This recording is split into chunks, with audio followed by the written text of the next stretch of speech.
ദാവീദിൻ്റെ പുത്രനെ ഓശാന, ഉന്നതങ്ങളിൽ ഓശാന എന്ന് സുവിശേഷത്തിൽ കാണുന്നു. ശ്രീയേശു യെരുശലേമിലേക്ക് കഴുതപ്പുറത്ത് വന്നപ്പോൾ ജനങ്ങൾ ഓശാന എന്ന് ആർത്ത് വിളിച്ചു. കൂടാരപ്പെരുന്നാളിൻ്റെ 7-ാം നാൾ വലിയ ഓശാനയാണ്. അപ്പോൾ ഉപയോഗിച്ചിരുന്ന കമ്പുകൾക്ക് ഓശാന കമ്പുകൾ എന്ന് പറയും. കുരുത്തോല പെരുന്നാളിന് ഓശാന എന്ന പേര് വന്നതിൻ്റെ പൊരുൾ ഇതുതന്നെയാണ്.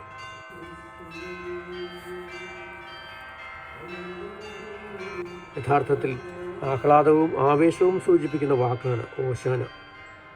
ഇന്ന് ക്രിസ്തീയ ദേവാലയങ്ങളിൽ പ്രത്യേക പ്രാർത്ഥനകളും ദിവ്യബലിയും ഉണ്ടാകും.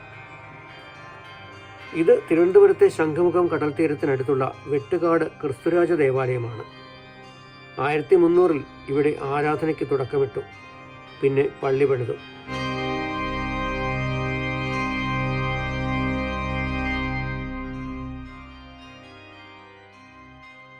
2017 ഈ പള്ളി ആധുനിക ശില്പകലയിൽ പുനർനിർമ്മിച്ചത്.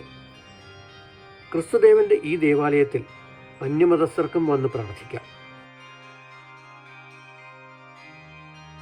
പള്ളിയുടെ അടിഭാഗത്ത് ക്രിസ്തുസഭാ ചരിത്രം വിശദമാക്കുന്ന ഒരു പുരാവസ്തു മ്യൂസിയമുണ്ട്. ഇവിടെ വരുന്നവർ അതുകൂടി സന്ദർശിച്ച് മടങ്ങാവൂ. ഞാൻ ഒരു സായാഹ്നത്തിലാണ് മദർ ദേ ദേവൂസ് ദേവാലയത്തിലേക്ക് വന്നത്. പ്രാർത്ഥന കഴിഞ്ഞ് നേരെ പോയത് പള്ളിയുടെ പടിഞ്ഞാറ് ഭാഗത്തുള്ള കടൽ തീരത്തേക്കാണ്.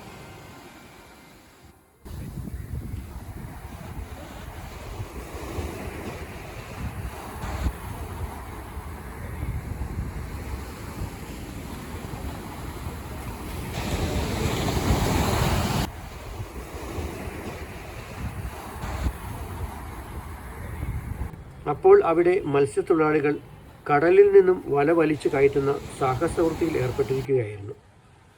ഞാനും അവിടെ ഉണ്ടായിരുന്നവരോടൊപ്പം അവരുടെ പിന്നാലെ കൂടി.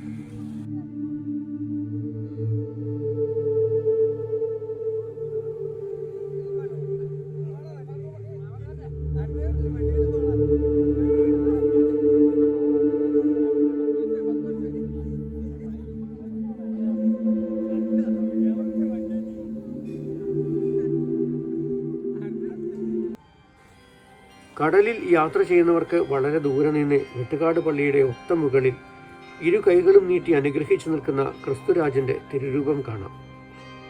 അത്യുന്നതങ്ങളിൽ മഹത്വം, ഭൂമിയിൽ സന്മനസ്സുള്ളവർക്ക് സമാധാനം എന്നാണല്ലോ. അവിടുന്ന് മനുഷ്യരുടെ പാപങ്ങൾ പോക്കുവാനായി മണ്ണിൽ അവതരിച്ചു. പീഡാനുഭവങ്ങൾ ഏറ്റുവാങ്ങി, കുരിശിലേറി മരണം വരിച്ചു. പിന്നെ ഏവരെയും അത്ഭുതപ്പെടുത്തിക്കൊണ്ട് 3-ാം നാൾ ഉയർത്തെണീറ്റു. അതിൻ്റെ ഓർമ്മയ്ക്കായി നാം ദുഃഖവെള്ളിയാഴ്ച ആചരിക്കുന്നു, ഈസ്റ്റർ ആഘോഷിക്കുന്നു. ഇത്തവണ ഈസ്റ്റർ വരുന്ന ഏപ്രിൽ 5-ാം തീയതിയാണ്.